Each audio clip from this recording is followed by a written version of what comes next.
Darling, I want a new necklace. Of course. Can I also have 100 peacocks in my garden? Sir, we don't have money for that. Shut up. Of course you can. I also want a big castle. What, is Versailles too small for your peacocks? How about a boat for my hair? Of course you Are can. you in your right mind? You think we're rich? We're so damn broke. In 1710, during the reign of King Louis XIV, France was struggling in the War of the Spanish Succession and even lost the city of Turin. The war was extremely costly, leading to a severe budget deficit and unpaid salaries for the army. During the early 18th century, France didn't use paper money. They used coins made of real gold and silver. There were also smaller coins in circulation, but important business transactions were always done with real gold. Thank you for your hard work. Now here is your well-deserved pay. What the hell is this? A piece of paper? Yeah, I'm a bit short of gold, so how about a little promise instead? These promises were printed on tickets at the state mint saying something like, "The mint of His Majesty promises to pay the sum of 1,000 francs to the bearer of this ticket within 1 year." When the king distributed these tickets, recipients were initially compelled to accept them. However, as time passed, skepticism grew regarding the king's promise to redeem these tickets for genuine gold or silver. If you give me 100 francs in gold right now, I will give you a ticket worth 1,000 francs.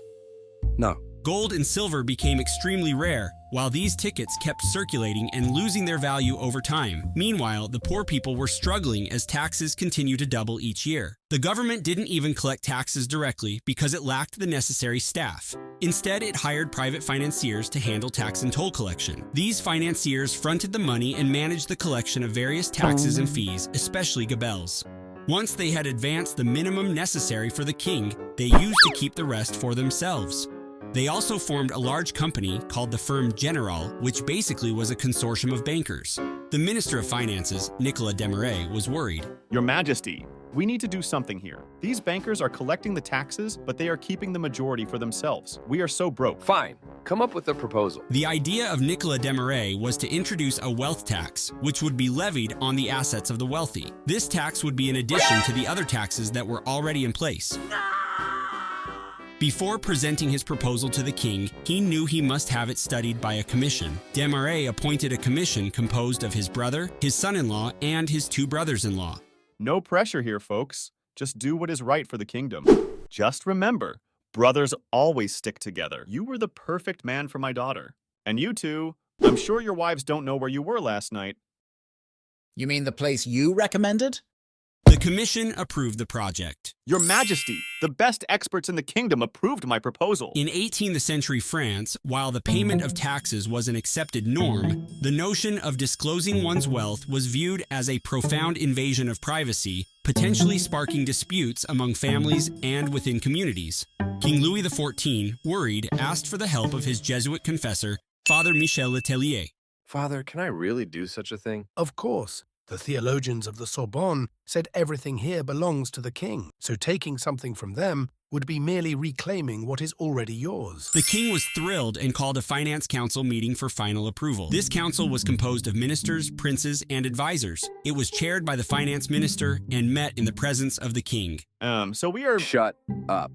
Guys, we live in difficult times. I've read the proposal and I agree with it. So, can you just approve it? The war has created many difficulties, but the introduction of the wealth tax will bring benefits. The king will be able to pay off debts and provide salaries. This will bring money into circulation and will enrich France. Your Majesty, I don't have an opinion yet. Can I bring the project home so I can study it? Yeah, it makes no sense to ask for an opinion. Let's just approve it. The council approved the project. Apparently, the result was disappointing and the king didn't pay a single penny more than before. On the other hand, everyone was subjected to heavier taxes. In 1715, Louis XIV, the Sun King, died. The heir who would become Louis XV was still a child. The regency was entrusted to his uncle, the Duke of Orleans. Sir, the situation is a disaster. We need to declare bankruptcy. Absolutely not. It will lead to impoverishment and will ruin many lives. Can we just blame the previous management? I said no. While they were discussing whether France should declare bankruptcy or not, a Scottish economist arrived in Paris. His name was John Law. He had a tumultuous history. Some years earlier, he killed a man in a duel over a dispute related to women.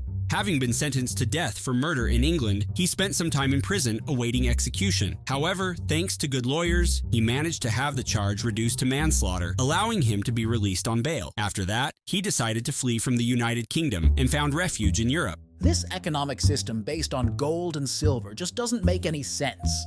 Their value is unstable. They just discover new gold mines and the value goes down. So what do you propose? We should completely get rid of coins and start using paper money instead. The bank can produce and distribute these paper notes. The real wealth is in the land. We have to measure all the land in the kingdom and issue these banknotes in proportion to it. John Law sent this proposal to the UK Parliament. Top of the agenda, the taxation of light and air. This is ridiculous. How can we tax what's essentially free? Next, you'll be taxing the unpleasantries coming out of your butts. Gross, but a bloody great idea. Henry draft the proposal. He doesn't like it only because his big nose is consuming too much air. It's only fair you pay a premium, George. Are you out of your mind? If we tax for the amount of nonsense passed in this house, we'll make a fortune.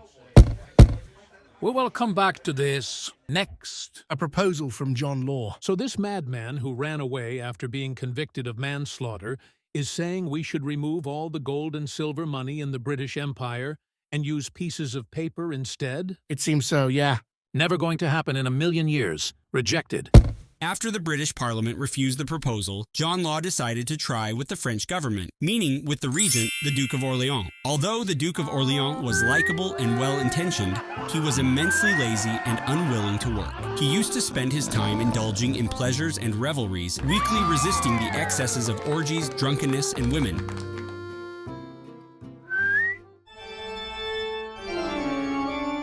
Time to pray and repent. It's Good Friday. You know what that means, right? Thank God it's Friday!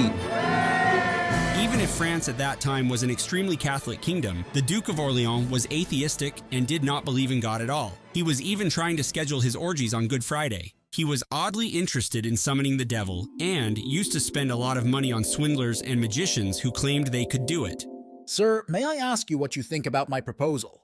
This man is a genius. With the approval of the Regent, John Law created a private bank called General Bank. This bank started issuing shares and paid a significant return on them. People were happy to receive this substantial return and willingly buy shares in the bank. Now you can even pay your taxes with the shares of the bank. This is amazing! I can just keep my gold and silver coins in my pocket and just use these pieces of paper to pay taxes. And that's not all. Remember the old IOUs from King Louis XIV? Now you can buy the bank stocks with those as well. The shares circulated even more and increased in value. The bank kept printing new ones and, since it was accepting the old promissory notes from King Louis XIV, the public debt gradually decreased. This man is a genius. What's next? The banknotes. The bank started issuing not only shares, but actual banknotes. They were all the same, standardized, signed, and printed with an indication. Until August 15, 1971, the US dollar was backed by gold. A banknote looked like this. As you can see, it says $1,000 in gold, payable to the bearer on demand, meaning that everyone could exchange paper dollars for gold at the bank. The banknotes that the French General Bank printed were exactly the same. Wait, Gaston, can we just print more of these banknotes so we can become even more rich? Sir, that is not even an idea. That is laziness. Plus, the government has no gold to back this up. I'm sure this guy has the solution. Of course I have. Rather than using the gold we have in the vault to guarantee all these banknotes, we can use the wealth coming from America. It was the beginning of the colonial expansion. France was planning to become a powerful colonial force in the early 1700s, expanding to Canada, Louisiana, and the Antilles, expecting lots of wealth coming from those colonies.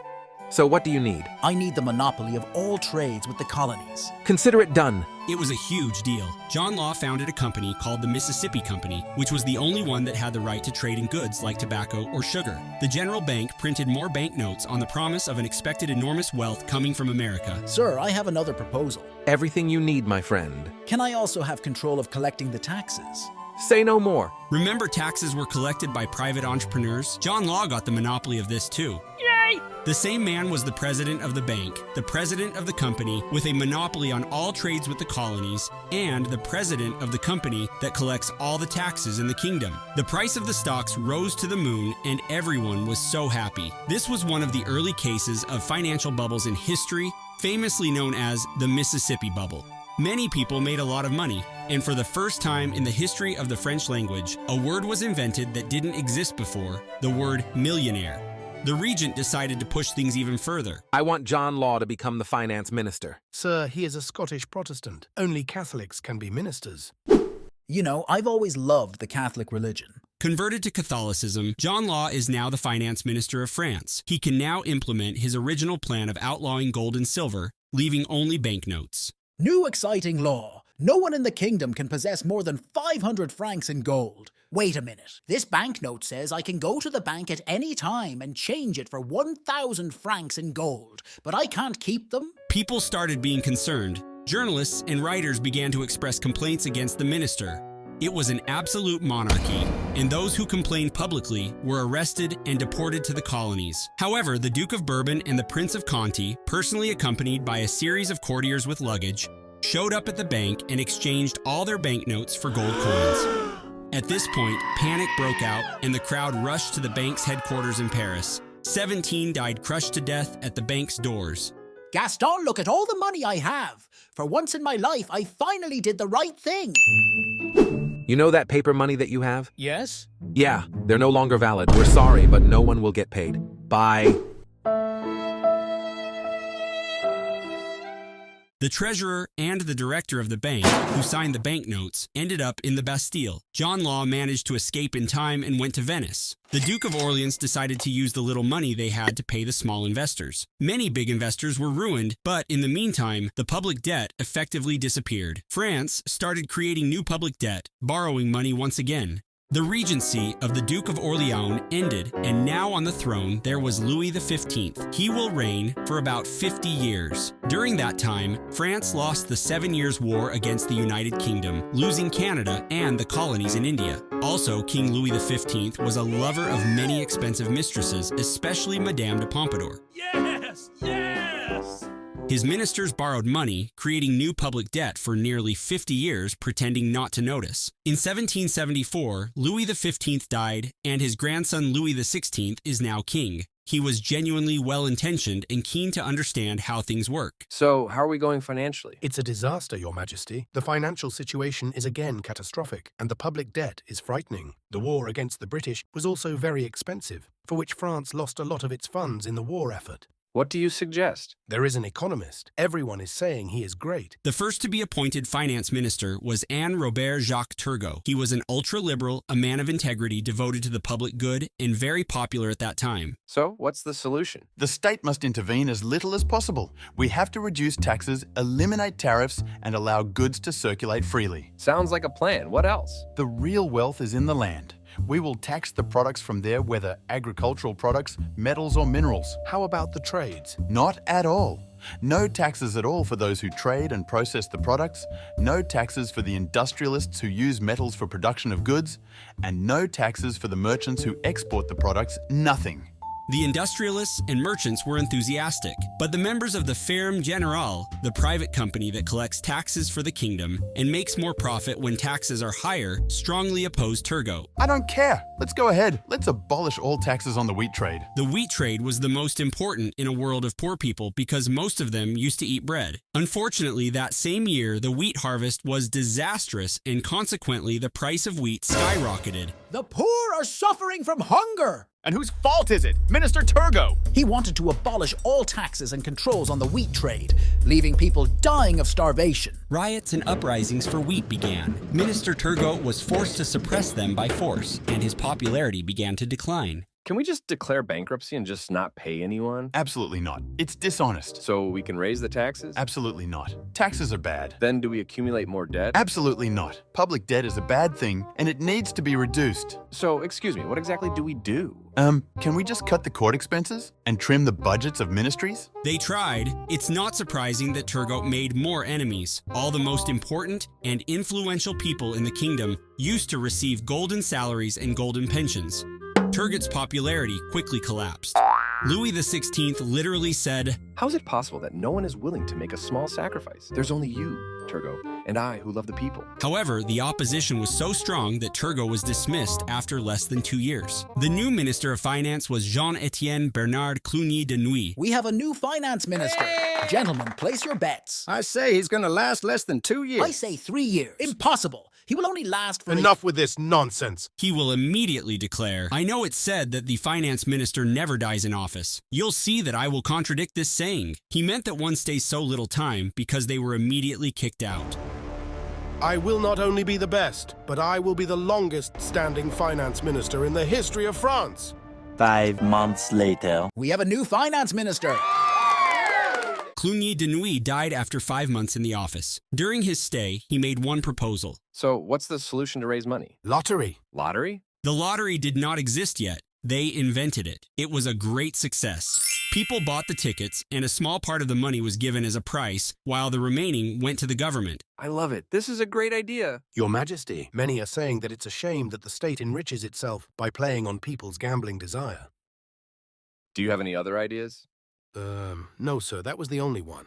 Another economist arrived with a miraculous recipe. This time, he's called Jacques Necker, a Swiss from Geneva. He was the opposite of Turgot. So what's the solution to raise money? Taxes, taxes, taxes and taxes. People have to pay taxes on everything. Your Majesty, this guy is a Protestant. He can't be a minister in France. To overcome this issue, they appointed him as the Director General of the Ministry and put a figurehead as the minister. In practice, Necker was in charge and began to apply his theory. France is drowning in debts. However, there was a new problem. In 1776, the American Revolution started causing problems for England, France's old enemy. This is the perfect chance to get revenge. Your Majesty, we cannot be involved in this war. We just lost against the British. We have no money and the people are starving. Would you rather save your people or stick it to the British? Stick it to the British. France supported the Americans in the war, sending fleets and troops. When the Americans won and became independent in 1784, it was a big victory for France too. Louis XVI became so popular. Majesty, that war was so expensive. The public debt is huge. We need to find money. You, any new ideas? Sure, we will sell Treasury bonds. Treasury bonds? Yes, but instead of guaranteeing the payment of a certain amount with interest at maturity, they will immediately guarantee a lifelong annuity. Basically, if you spend a certain amount, you will start receiving a small annual sum right away. As just an example, imagine you buy a $10,000 bond, then you will receive $500 per year for the rest of your life. So we have to pay those people forever? Well, it will be precisely calibrated based on their life expectancy. So ideally, people will die before getting back the initial sum they paid? Exactly. Also, the idea of the lottery was great. Some of these treasury bonds will be randomly drawn, and the lucky ones will have an annuity of a lot of money per year forever. Combining the treasury bonds, lifelong annuities, and the lottery, the success was enormous. Many people started paying for them. One of the problems, however, was the calibration of life expectancy. In those years, life expectancy began to increase. Just the discovery of the smallpox vaccine increased the average life in Europe by 3 years. They also forgot to mention that when people resold the treasury bonds, they should recalculate the value based on the buyer's age. This detail wasn't written down, so banks ended up selling these bonds to families who put them in the names of newborn babies. However, they didn't notice right away. This guy is a genius. We even paid for the American war without having to raise taxes. The only person who actually noticed the public debt going up was Jacques Necker himself. Actually, we might need to cut the expenses of the court. Queen Marie Antoinette and her courtiers are spending like crazy. Why? Your idea about the treasury bond doesn't work? Nope. The last finance minister was Charles-Alexandre du Calonne. So, what's your theory? We must continue to increase public debt by continuing to borrow money. Are you crazy? We are so broke. Who's going to lend us money? Exactly. They don't trust us because they think we are broke. We have to show them otherwise. The monarchy must appear strong, so everyone will lend without hesitation. We have to spend, spend, spend. They started spending in all areas in order to convince the public opinion that they were rich. My dear, I want to buy a new castle, the Chateau de Saint-Cloud. My dear, be patient. And why do we need it anyway? We can't afford it. Of course we can. It's just 6 million francs. They had parties at Versailles, court balls, music, opera, theater, and concerts. The court was happy, bankers were happy, the stock market rose, and there was a general enthusiasm. This lasted until the summer of 1786. Calonne calculated the interest on public debt. The interest alone, not the repayment, consumes 51% of the budget. It was massive, so he was forced to tell the king. What is this? Is this the amount of our accumulated debt? Nope, just the interest. You're fired. France is in serious financial ruin, with the court seen spending extravagantly, while the poor endure extremely high taxes and barely have anything to eat. At this point, the country, upon discovering the truth, demanded the king to convene the Estates General. The Estates General was an old gathering where the king had to explain to different groups, such as nobles, clergy, and merchants, why he needed money. In medieval France, this was necessary because people wouldn't agree to higher taxes without discussion. However, by the 17th century, France had become an absolute monarchy, and the kings could tax without convening the Estates General. They hadn't been summoned since 1614. France is in a difficult situation and we need money. Please help me. The Estates General listened in shock, learning that the deficit is much more alarming than they thought. We don't have a solution, but that's not even the main issue here. The problem is that we can't continue with this absolute monarchy. The king must accept ongoing counsel from the Estates General. He can't rule alone anymore. The king hesitated for a while, then tried to dissolve the Estates General, but they refused. We are the country. We are the people. We have the power. Louis XVI tried to dissolve them by force with the army. Paris rose on July 14, 1789, with the storming of the Bastille. From that moment, the Estates General became the National Assembly, the parliament that quickly established itself as the only true legal power in France. The king coexisted with it for a while, but secretly he began plotting with foreign powers to invade France. The plan was uncovered, and Louis XVI and Marie Antoinette were arrested and executed. The phase of terror in the French Revolution began. On May 8, 1794, 28 fermes générales financiers went to the guillotine together, guilty of having poorly managed tax collection under the monarchy.